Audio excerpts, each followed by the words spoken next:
Prologue: Mrs. Land worked as a computer out at Langley, my father said, taking a right turn out of the parking lot of First Baptist Church in Hampton, Virginia. My husband and I visited my parents just after Christmas in 2010, enjoying a few days away from our full-time life and work in Mexico. They squired us around town in their 20-year-old green minivan, my father driving, my mother in the front passenger seat. Aaron and I buckled in behind like siblings. My father, gregarious as always, offered a stream of commentary that shifted fluidly from updates on the friends and neighbors we'd bumped into around town to the weather forecast to elaborate discourses on the physics underlying his latest research as a 66-year-old doctoral student at Hampton University. He enjoyed touring my Maine born and raised husband through our neck of the woods and refreshing my connection with local life and history in the process. During our time home, I spent afternoons with my mother catching matinees at the local cinema, while Aaron tagged along with my father and his friends to Norfolk State University football games. We gorged on fried fish sandwiches at hole-in-the-wall joints near Buckrow Beach, visited the Hampton University Museum's Native American art collection, and haunted local antique shops. As a callow 18-year-old leaving for college, I'd seen my hometown as a mere launching pad for life in worldlier locales, a place to be from rather than a place to be. But years and miles away from home could never attenuate the city's hold on my identity, and the more I explored places and people far from Hampton, the more my status as one of its daughters came to mean to me. That day after church, we spent a long while catching up with the formidable Mrs. Land, who had been one of my favorite Sunday school teachers. Kathleen Land, a retired NASA mathematician, still lived on her own well into her 90s and never missed a Sunday at church. We said our goodbyes to her and clambered into the minivan, off to a family brunch. A lot of the women around here, black and white, worked as computers, my father said, glancing at Aaron in the rearview mirror,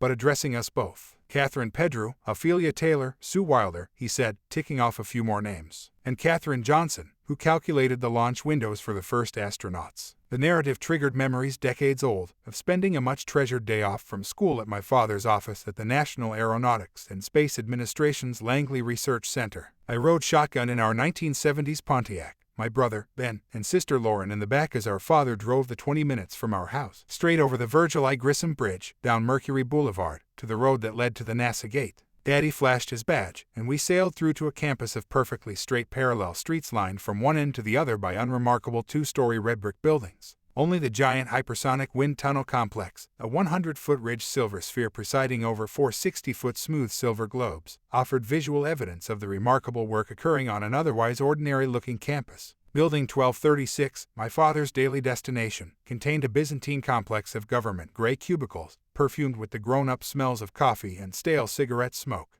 His engineering colleagues with their rumpled style and distracted manner seemed like exotic birds in a sanctuary. They gave us kids stacks of discarded 11 by 14 continuous form computer paper, printed on one side with cryptic arrays of numbers, the blank side a canvas for crayon masterpieces. Women occupied many of the cubicles, they answered phones and sat in front of typewriters, but they also made hieroglyphic marks on transparent slides and conferred with my father and other men in the office on the stacks of documents that littered their desks. That so many of them were African American, many of them my grandmother's age, struck me as simply a part of the natural order of things. Growing up in Hampton, the face of science was brown like mine. My dad joined Langley in 1964 as a Coop student and retired in 2004 an internationally respected climate scientist. 5 of my father's 7 siblings made their bones as engineers or technologists, and some of his best buddies, David Woods, Elijah Kent, Weldon Staton, carved out successful engineering careers at Langley. Our next-door neighbor taught physics at Hampton University. Our church abounded with mathematicians. Supersonics experts held leadership positions in my mother's sorority. An electrical engineer sat on the board of my parents' college alumni association. My Aunt Julia's husband, Charles Fox, was the son of Ruth Bates Harris, a career civil servant and fierce advocate for the advancement of women and minorities. In 1974, NASA appointed her deputy assistant administrator, the highest-ranking woman at the agency. The community certainly included black English professors, like my mother, as well as black doctors and dentists, black mechanics, janitors, and contractors, black cobblers, wedding planners, real estate agents, and undertakers, several black lawyers, and a handful of black Mary Kay salespeople. As a child, however, I knew so many African Americans working in science, math, and engineering that I thought that's just what black folks did. My father, growing up during segregation, experienced a different reality. Become a physical education teacher, my grandfather said in 1962 to his 18-year-old son, who was hell-bent on studying electrical engineering at historically black Norfolk State College. In those days, college-educated African Americans with book smarts and common sense put their chips on teaching jobs or sought work at the post office. But my father, who built his first rocket in junior high metal shop class following the Sputnik launch in 1957, defied my grandfather and plunged full steam ahead into engineering. Of course, my grandfather's fears that it would be difficult for a black man to break into engineering weren't unfounded. As late as 1970, just 1% of all American engineers were black, a number that doubled to a whopping 2% by 1984. Still, the federal government was the most reliable employer of African Americans in the sciences and technology. In 1984, 8.4% of NASA's engineers were black. NASA's African American employees learned to navigate their way through the space agency's engineering culture, and their successes in turn afforded their children previously unimaginable access to American society. Growing up with white friends and attending integrated schools, I took much of the groundwork they'd laid for granted. Every day I watched my father put on a suit and back out of the driveway to make the 20-minute drive to Building 1236, demanding the best from himself in order to give his best to the space program and to his family. Working at Langley, my father secured my family's place in the comfortable middle class, and Langley became one of the anchors of our social life. Every summer, my siblings and I saved our allowances to buy tickets to ride ponies at the annual NASA Carnival. Year after year, I confided my Christmas wish list to the NASA Santa at the Langley Children's Christmas Party. For years, Ben, Lauren, and my youngest sister, Jocelyn, still a toddler, sat in the bleachers of the Langley Activities Building on Thursday nights, rooting for my dad and his NBA team, the Stars. I was as much a product of NASA as the moon landing. The spark of curiosity soon became an all-consuming fire. I peppered my father with questions about his early days at Langley during the mid-1960s, questions I'd never asked before. The following Sunday I interviewed Mrs. Land about the early days of Langley's computing pool, when part of her job responsibility was knowing which bathroom was marked for colored employees. And less than a week later I was sitting on the couch in Katherine Johnson's living room, under a framed American flag that had been to the moon, listening to a 93-year-old with a memory sharper than mine recall segregated buses, years of teaching and raising a family, and working out the trajectory for John Glenn's spaceflight. I listened to Christine Darden's stories of long years spent as a data analyst, waiting for the chance to prove herself as an engineer. Even as a professional in an integrated world, I had been the only black woman in enough drawing rooms and boardrooms to have an inkling of the chutzpah it took for an African American woman in a segregated Southern workplace to tell her bosses she was sure her calculations would put a man on the moon. These women's paths set the stage for mine. Immersing myself in their stories helped me understand my own. Even if the tale had begun and ended with the first 5 black women who went to work at Langley's segregated West Side in May 1943, the women later known as the West Computers, I still would have committed myself to recording the facts and circumstances of their lives. Just as islands, isolated places with unique, rich biodiversity, have relevance for the ecosystems everywhere, so does studying seemingly isolated or overlooked people and events from the past turn up unexpected connection and insights to modern life. The idea that black women had been recruited to work as mathematicians at the NASA installation in the South during the days of segregation defies our expectation and challenges much of what we think we know about American history. It's a great story, and that alone makes it worth telling. In the early stages of researching this book, I shared details of what I had found with experts on the history of the space agency. To a person they encouraged what they viewed as a valuable addition to the body of knowledge, though some questioned the magnitude of the story. How many women are we talking about? 5 or 6? I had known more than that number just growing up in Hampton, but even I was surprised at how the numbers kept adding up. These women showed up in photos and phone books, in sources both expected and unusual. A mention of a Langley job and an engagement announcement in the Norfolk Journal and Guide. A handful of names from the daughter of one of the first West Computers. A 1951 memo from the Langley personnel officer reporting on the numbers and status of its black employees, which unexpectedly made reference to one black woman who was a GS9 research scientist. I discovered one 1945 personnel document describing a beehive of mathematical activity in an office in a new building on Langley's West Side, staffed by 25 black women coaxing numbers out of calculators on a 24-hour schedule, overseen by 3 black shift supervisors who reported to 2 white head computers. Even as I write the final words of this book, I'm still doing the numbers. I can put names to almost 50 black women who worked as computers, mathematicians, engineers, or scientists at the Langley Memorial Aeronautical Laboratory from 1943 through 1980, and my intuition is that 20 more names can be shaken loose from the archives with more research. And while the black women are the most hidden of the mathematicians who worked at the NACA, the National Advisory Committee for Aeronautics, and later at NASA, they were not sitting alone in the shadows. The white women who made up the majority of Langley's computing workforce over the years have hardly been recognized for their contributions to the agency's long-term success. Virginia Biggins worked the Langley beat for the Daily Press newspaper, covering the space program starting in 1958.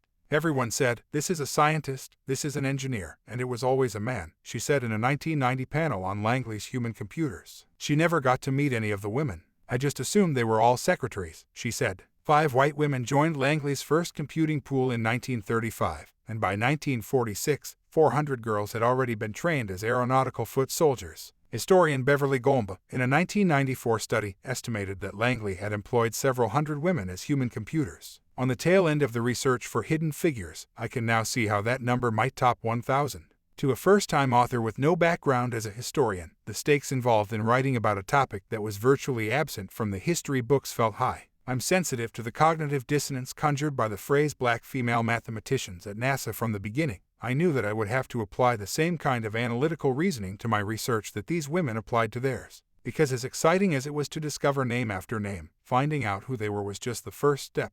The real challenge was to document their work. Even more than the surprisingly large numbers of black and white women who had been hiding in a profession seen as universally white and male, the body of work they left behind was a revelation. There was Dorothy Hoover, working for Robert T. Jones in 1946 and publishing theoretical research on his famed triangle-shaped delta wings in 1951. There was Dorothy Vaughan, working with the White East computers to write a textbook on algebraic methods for the mechanical calculating machines that were their constant companions. There was Mary Jackson, defending her analysis against John Becker, one of the world's top aerodynamicists. There was Catherine Coleman Gobble Johnson, describing the orbital trajectory of John Glenn's flight. The math in her trailblazing 1959 report as elegant and precise and grand as a symphony. There was Marge Hanna, the white computer who served as the black women's first boss, co-authoring a report with Sam Katzoff, who became the laboratory's chief scientist. There was Doris Cohen, setting the bar for them all with her first research report, the NACA's first female author, back in 1941.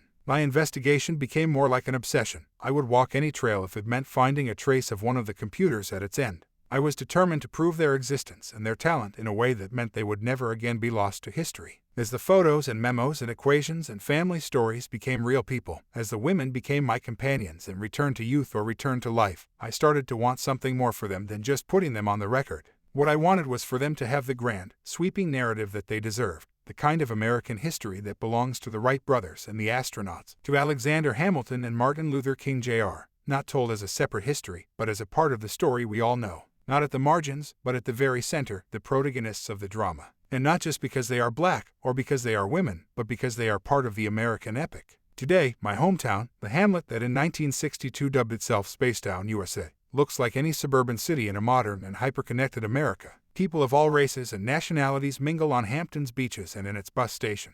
The whites' only signs of the past now relegated to the local history museum and the memories of survivors of the Civil Rights Revolution. Mercury Boulevard no longer conjures images of the eponymous mission that shot the first Americans beyond the atmosphere, and each day the memory of Virgil Grissom fades away from the bridge that bears his name. The downsized space program and decades of government cutbacks have hit the region hard. Today, an ambitious college grad with a knack for numbers might set her sights on a gig at a Silicon Valley startup or make for one of the many technology firms that are conquering the NASDAQ from the Virginia suburbs outside of Washington, D.C. But before a computer became an inanimate object, and before Mission Control landed in Houston, before Sputnik changed the course of history, and before the NACA became NASA, before the Supreme Court case Brown v. Board of Education of Topeka established that separate was in fact not equal, and before the poetry of Martin Luther King Jr.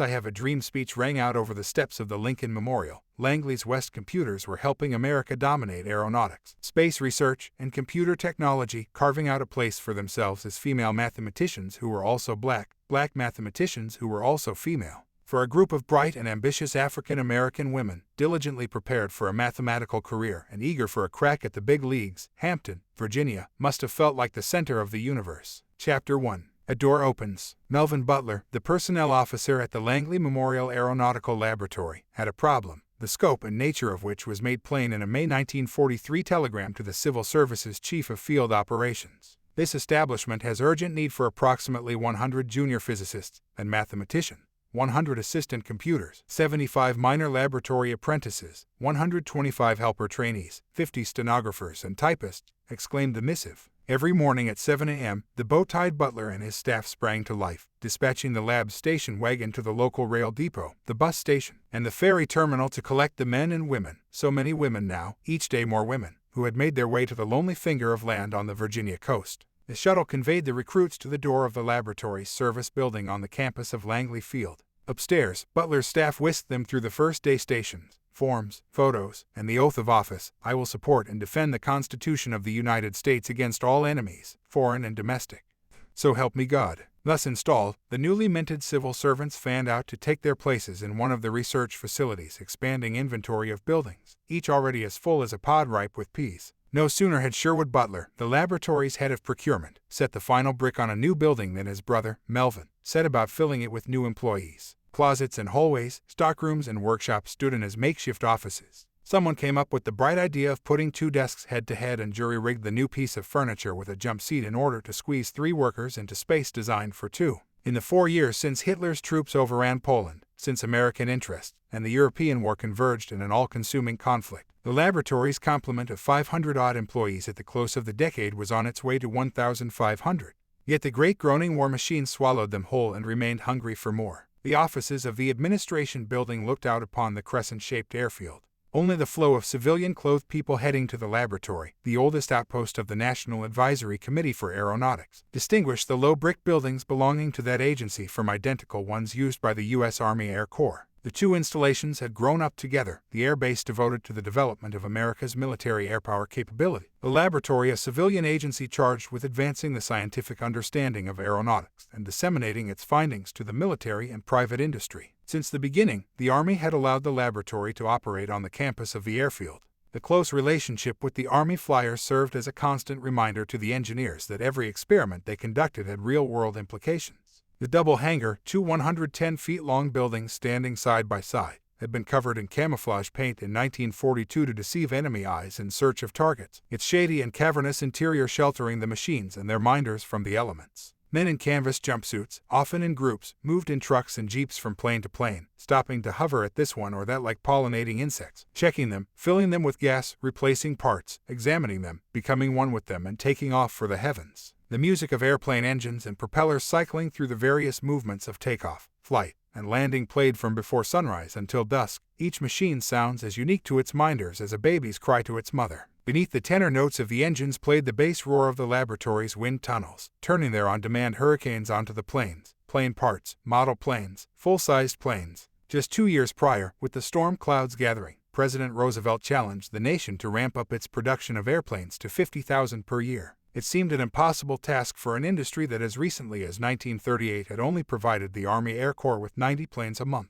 Now, America's aircraft industry was a production miracle, easily surpassing Roosevelt's mark by more than half. It had become the largest industry in the world, the most productive, the most sophisticated, outproducing the Germans by more than 3 times and the Japanese by nearly 5. The facts were clear to all belligerents. The final conquest would come from the sky. For the flyboys of the Air Corps, airplanes were mechanisms for transporting troops and supplies to combat zones, armed wings for pursuing enemies, sky-high launching pads for ship-sinking bombs. They reviewed their vehicles in an exhaustive per-flight checkout before climbing into the sky. Mechanics rolled up their sleeves and sharpened their eyes. A broken piston, an improperly locked shoulder harness, a faulty fuel tank light, any one of these could cost lives. But even before the plane responded to its pilot's knowing caress, its nature, its very DNA, from the shape of its wings to the cowling of its engine, had been manipulated, refined, massaged, deconstructed, and recombined by the engineers next door. Long before America's aircraft manufacturers placed one of their newly conceived flying machines into production,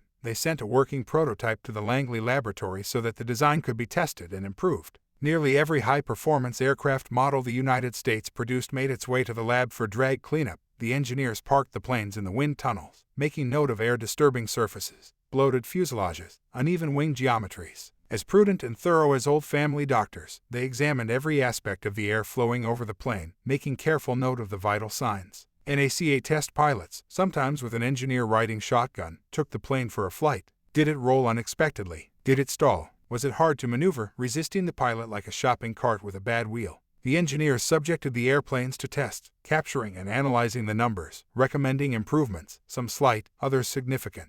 Even small improvements in speed and efficiency multiplied over millions of pilot miles added up to a difference that could tip the long-term balance of the war in the Allies' favor. Victory through air power. Henry Reed, engineer in charge of the Langley Laboratory, crooned to his employees, the shibboleth a reminder of the importance of the airplane to the war's outcome. Victory through air power. The NACAs repeated to each other, minding each decimal point. poring over differential equations and pressure distribution charts until their eyes tired. In the battle of research, victory would be theirs. Unless, of course, Melvin Butler failed to feed the 3-shift-a-day, 6-day-a-week operation with fresh minds. The engineers were one thing, but each engineer required the support of a number of others: craftsmen to build the airplane models tested in the tunnels, mechanics to maintain the tunnels, and nimble number crunchers to process the numerical deluge that issued from the research. Lift and drag, friction and flow. What was a plane but a bundle of physics? Physics, of course, meant math, and math meant mathematicians. And since the middle of the last decade, mathematicians had meant women. Langley's first female computing pool, started in 1935, had caused an uproar among the men of the laboratory. How could a female mind process something so rigorous and precise as math?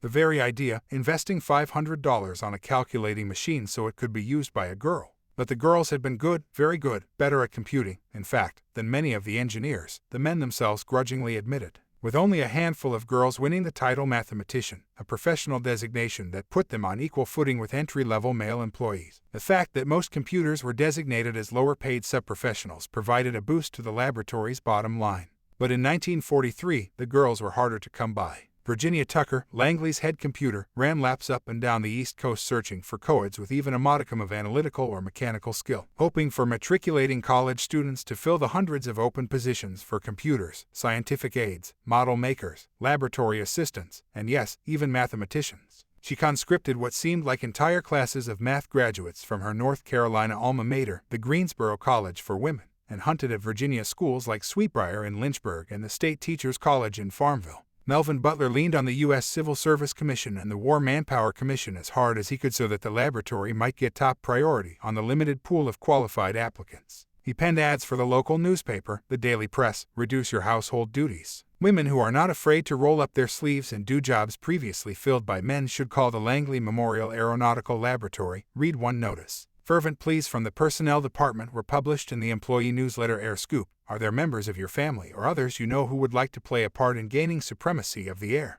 Have you friends of either sex who would like to do important work toward winning and shortening the war? With men being absorbed into the military services, with women already in demand by eager employers, the labor market was as exhausted as the war workers themselves. The bright spot presented itself in the form of another man's problem. Philip Randolph, the head of the largest black labor union in the country, demanded that Roosevelt open lucrative war jobs to Negro applicants, threatening in the summer of 1941 to bring 100,000 Negroes to the nation's capital in protest if the president rebuffed his demand. Who the hell is this guy Randolph? Fumed Joseph Raw, the president's aide. Roosevelt blinked. A tall, courtly black man with Shakespearean diction and the stare of an eagle, Philip Randolph, close friend of Eleanor Roosevelt, headed the 35,000-strong Brotherhood of Sleeping Car Porters. The porters waited on passengers in the nation's segregated trains, daily enduring prejudice and humiliation from whites. Nevertheless, these jobs were coveted in the black community because they provided a measure of economic stability and social standing. Believing that civil rights were inextricably linked to economic rights, Randolph fought tirelessly for the right of Negro Americans to participate fairly in the wealth of the country they had helped build. 20 years in the future, Randolph would address the multitudes at another march on Washington, then concede the stage to a young, charismatic minister from Atlanta named Martin Luther King Jr. Later generations would associate the Black Freedom Movement with King's name, but in 1941, as the United States oriented every aspect of its society toward war for the second time in less than 30 years, it was Randolph's long-term vision and the specter of a march that never happened that pried open the door that had been closed like a bank vault since the end of Reconstruction. With two strokes of a pen, Executive Order 8802, ordering the desegregation of the defense industry, and Executive Order 9346, creating the Fair Employment Practices Committee to monitor the national project of economic inclusion, Roosevelt primed the pump for a new source of labor to come into the tight production process. Nearly 2 years after Randolph's 1941 showdown, as the laboratory's personnel requests reached the civil service, applications of qualified Negro female candidates began filtering into the Langley Service Building, presenting themselves for consideration by the laboratory's personnel staff. No photo advised as to the applicant's color. That requirement, instituted under the administration of Woodrow Wilson, was struck down as the Roosevelt administration tried to dismantle discrimination in hiring practices. But the applicants' alma maters tipped their hand: West Virginia State University, Howard, Arkansas Agricultural, Mechanical and Normal, Hampton Institute just across town, all Negro schools. Nothing in the applications indicated anything less than fitness for the job. If anything, they came with more experience than the white women applicants, with many years of teaching experience on top of math or science degrees. They would need a separate space, Melvin Butler knew. Then they would have to appoint someone to head the new group, an experienced girl, white, obviously, someone whose disposition suited the sensitivity of the assignment. The warehouse building, a brand new space on the west side of the laboratory, a part of the campus that was still more wilderness than anything resembling a workplace, could be just the thing. His brother Sherwood's group had already moved there, as had some of the employees in the personnel department. With round-the-clock pressure to test the airplanes queued up in the hangar, engineers would welcome the additional hands. So many of the engineers were Northerners, relatively agnostic on the racial issue but devout when it came to mathematical talent. Melvin Butler himself hailed from Portsmouth, just across the bay from Hampton. It required no imagination on his part to guess what some of his fellow Virginians might think of the idea of integrating Negro women into Langley's offices. The come-heres and their strange ways be damned. There had always been Negro employees in the lab, janitors, cafeteria workers, mechanics' assistants, groundskeepers. But opening the door to Negroes who would be professional peers, that was something new. Butler proceeded with discretion, no big announcement in the daily press, no fanfare and air scoop. But he also proceeded with direction, nothing to herald the arrival of the Negro women to the laboratory, but nothing to derail their arrival either. Maybe Melvin Butler was progressive for his time and place, or maybe he was just a functionary carrying out his duty. Maybe he was both. State law and Virginia custom kept him from truly progressive action, but perhaps the promise of a segregated office was just the cover he needed to get the black women in the door, a Trojan horse of segregation opening the door to integration. Whatever his personal feelings on race, one thing was clear: Butler was a Langley man through and through, loyal to the laboratory, to its mission, to its worldview, and to its charge during the war. By nature and by mandate, he and the rest of the NACA were all about practical solutions. So, too, was a Philip Randolph. The leader's indefatigable activism, unrelenting pressure, and superior organizing skills laid the foundation for what, in the 1960s, would come to be known as the Civil Rights Movement. But there was no way that Randolph, or the men at the laboratory, or anyone else could have predicted that the hiring of a group of black female mathematicians at the Langley Memorial Aeronautical Laboratory would end at the moon. Still shrouded from view were the great aeronautical advances that would crush the notion that faster-than-sound flight was a physical impossibility. The electronic calculating devices that would amplify the power of science and technology to unthinkable dimensions. No one anticipated that millions of wartime women would refuse to leave the American workplace, forever change the meaning of women's work, or that American Negroes would persist in their demands for full access to the founding ideals of their country, and not be moved. The black female mathematicians who walked into Langley in 1943 would find themselves at the intersection of these great transformations, their sharp minds and ambitions contributing to what the United States would consider one of its greatest victories. But in 1943, America existed in the urgent present. Responding to the needs of the here and now, Butler took the next step, making a note to add another item to Sherwood's seemingly endless requisition list: a metal bathroom sign bearing the words "Colored Girls."